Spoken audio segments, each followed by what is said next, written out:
의료대란 사회정책부 신용수 기자와 조금 더 짚어보겠습니다. 어서 오십시오.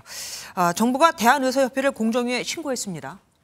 네, 그렇습니다. 정부는 내일 의협이 주도한 총파업을 담합으로 보는 건데요. 사업자 단체인 의협이 개별 사업자인 개원이를 이 담합에 동원했다는 겁니다.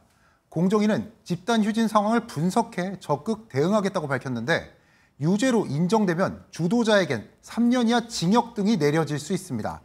핵심은 의협이 회원들에게 서신과 문자로 휴진을 독려한 걸 강제성으로 볼 것인지입니다.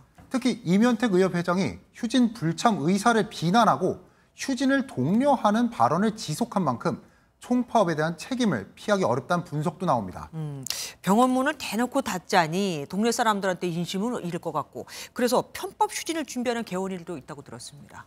네, 맞습니다. 개원이의 내일 휴진은 크게 전면 휴진과 오전만 진료로 나뉠 것으로 보입니다. 네. 일부 개원이는 휴진 신고는 하지 않은 채 병원 문만 열어두고 의사가 자리를 비우거나 오전에 소수의 환자만 진료하는 편법 휴진도 준비 중인 것으로 알려졌는데요.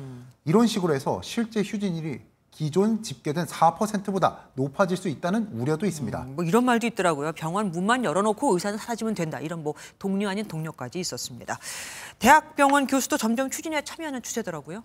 일단 의대 교수 단체들은 내일 집단 휴진에 적극 동참한다는 입장이고요. 네. 오는 27일엔 연세대 의대 교수들이 무기한 휴진에 돌입하고 이번 주에 성균관대와 가톨릭대, 울산대 의대 교수들도 무기한 휴진을 논의합니다.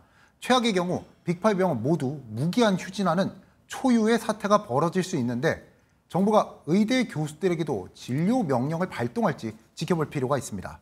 그런데 의사 단체끼리 갈등도 적지 않은 것 같습니다. 전공의 대표 측이 의협 회장을 또 맹비난했죠. 네, 박단 대한전공의협 회장이 SNS에 글을 올렸는데요. 박 회장은 이면택 회장이 여전히 전공의와 학생만 앞세우고 있다며 날을 세웠습니다.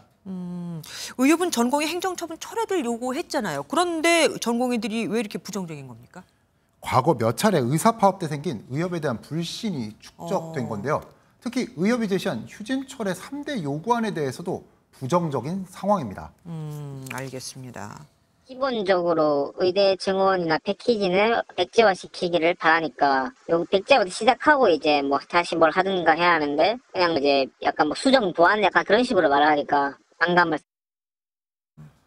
이 때문에 의협과 정부가 합의해도 전공의가 복귀하지 않을 거란 시각이 지배적입니다. 하지만 이미 대학들도 공지를 다 했잖아요. 의대 증원 백제화는 물 건너간 상황 아닌가 싶습니다. 참 답답합니다. 지금까지 신용수 기자와 함께했습니다. 고맙습니다.